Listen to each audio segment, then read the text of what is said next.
கிராமப்புற மாணவர்களுக்கும் உயர்கல்வி கிடைக்க வேண்டும் என்பதற்காக முதலமைச்சர் மு.க.ஸ்டாலின் பல்வேறு நடவடிக்கைகளை எடுத்து வருகிறார் என்று உயர்கல்வித்துறை அமைச்சர் பொன்முடி தெரிவித்துள்ளார்.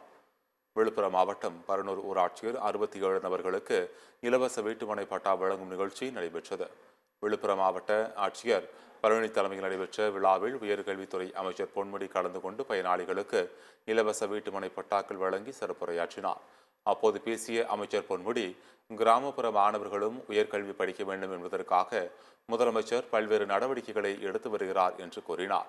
இதுதான் திராவிட மாடல் ஆட்சிக்கு கிடைத்த மிகப்பெரிய வெற்றி என்றும் அவர் பெருமிதம் தெரிவித்தார்.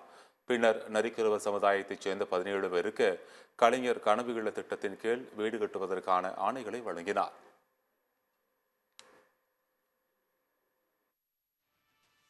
எவ்வளவு கஷ்டப்பட்டவர்கள் என்று எனக்கெல்லாம் தெரியும்.